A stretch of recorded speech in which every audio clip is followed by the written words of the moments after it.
What is going on, ladies and gentlemen? Tiberious back again with another review. Today we are going to take a look at the Smith & Wesson 1522. Yes, a 22 LR rifle. By far my kid's favorite firearm that I own out of any of them, and to be honest, one of my favorites as well. It has all the standard controls of an AR-15 without the recoil and without the expensive ammunition. One of the things I like the most is a lot of the parts on this rifle are swappable with standard AR-15 accessories.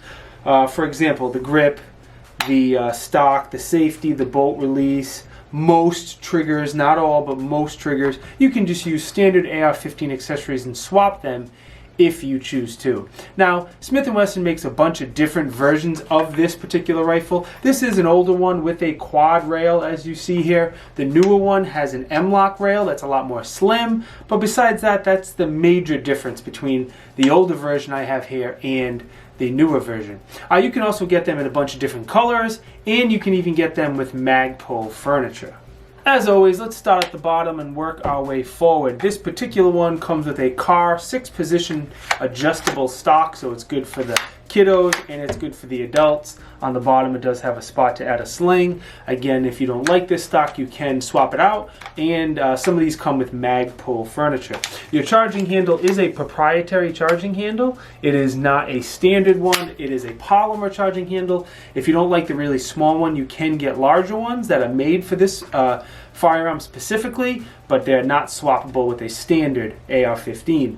Pistol grip, the grip on the rifle is a standard A2 grip. Again, you can swap it if you don't like it. Safety, very standard AR-15 style safety.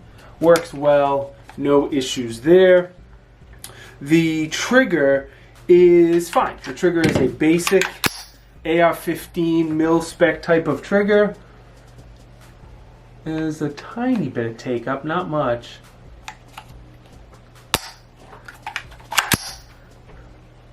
And then you reset. So it's very audible. It's definitely tactile. You can feel it. Again, most triggers are going to work in it, but not all. So it's not a guarantee. But usually you can put a standard AR-15 trigger inside this, no problem.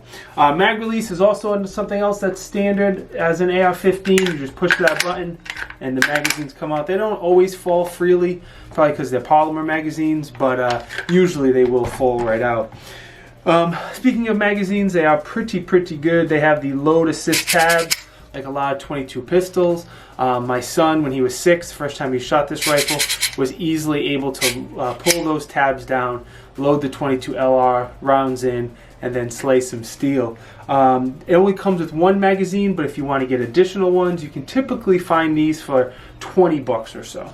The bolt release right here is a very standard AR-15 bolt release. It works exactly the same as an AR-15.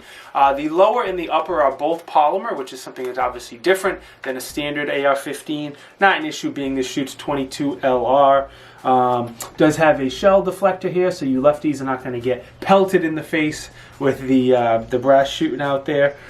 This one again is an older one, came with this quad rail. New one will come with an M-lock rail or Magpul. Bunch of different versions. Check out Smith & Wesson's website and you can see all the differences. I threw this Enforce WL on here just so my son can do his night operations with the 22 LR rifle. The barrel is a 16-inch carbon steel barrel, very high quality. I doubt we'll ever be able to shoot this out, no matter how much my son and I shoot this thing. It has a 1 in 15 twist. Sorry, I had to cheat.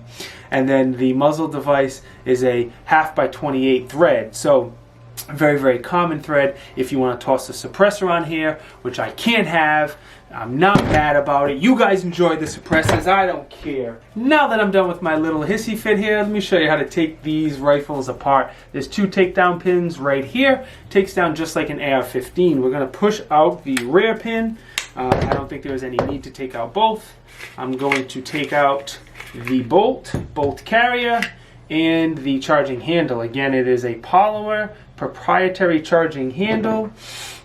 And then the bolt in the bolt carrier obviously is different from a standard AR-15. It's shooting 22 LR here. So the way this works is as you're shooting, the bolt is just sliding back and forth. Obviously that's ejecting the round, loading the next round in, and it's as simple as that, minus the dog hair that I have on it. So that is the bolt and the charging handle setup. You put it back together. Now as far as the dimensions and the weight we're looking at here, it weighs just under 5 pounds. So it's a fairly light rifle, especially compared to most AR-15s.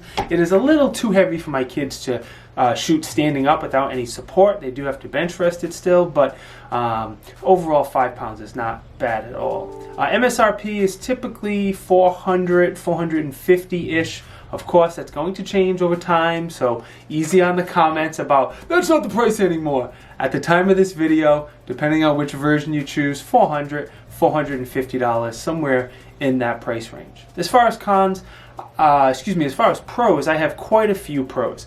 I love how familiar all the controls are. Anyone who has an AR-15 will know how to shoot this rifle right off the bat without any issues. You can shoot cheap for the entire day. 22 LR is still a lot less expensive than 5.56 ammo, not even close there. It's great for kiddos, it's great for new shooters, anyone who's recoil sensitive, and even people who are anti-gun or on the fence about gun ownership. Anytime someone who is anti-gun, I say, please let me take you shooting. You put this gun in their hands, you set up some steel, you let them slay some steel targets, and all of a sudden those AR-15s aren't quite as scary as they used to be.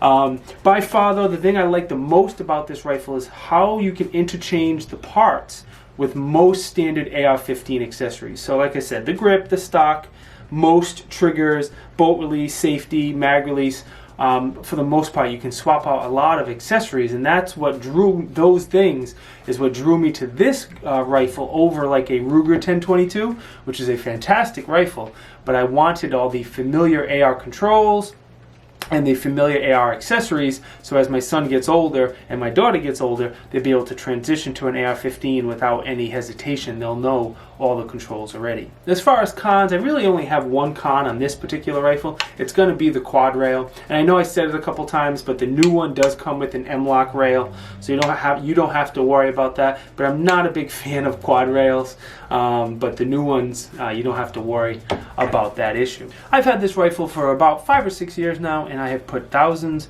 and thousands of rounds through it, and it has been ultra reliable. We've had some failure to fires.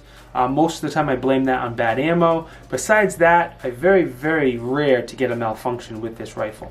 With that said, the first time I took this rifle out to record video of me shooting it for this review, of course I had a weird malfunction and it caused some problems. That's just the way it is. This piece of brass right here made its way up over the trigger and under the safety somehow. And it wasn't allowing me to work the safety or to actuate the safety. It wasn't allowing the trigger to reset. It was really, really weird. I opened the gun up, looked in there, I saw it right away, took it out, and then the gun was fine, started running again. I've run a couple hundred rounds since then, and no issues, no problems, but I figured I'd mention it as I'm doing the review. Thank you guys very, very much for watching. It is greatly, greatly appreciated. If you are looking to support the channel, there are several ways you can do so. Just a simple like or a comment really, really goes a long way and helps us out. If you are looking to see what reviews we have coming out in the future, consider subscribing to the channel and clicking that bell notification. This way you get notified when I come out with new videos. If you want to see what those videos are now, consider following me on Instagram and Facebook. The links to both of them are down below. Last but certainly not least, we do have 2 channel sponsors. One is M2 Tactical Solutions, makes the nicest Kydex gear in the game, in my opinion. 2, Howling Beard Company. If you want to show your beard some love, check out Howling Beard Company. Both discount codes are Tiberious in caps, and both will save you 10%. Let me again thank you guys for watching. I will see you next time. Peace. Yeah. Okay, take these off. There you go. Oh, another one. Oh, another one. Oh, almost. Oh. Oh, he's a professional now.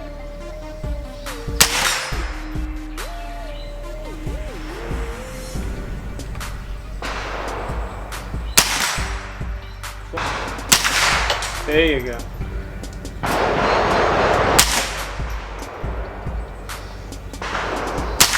You hit that one. There you go.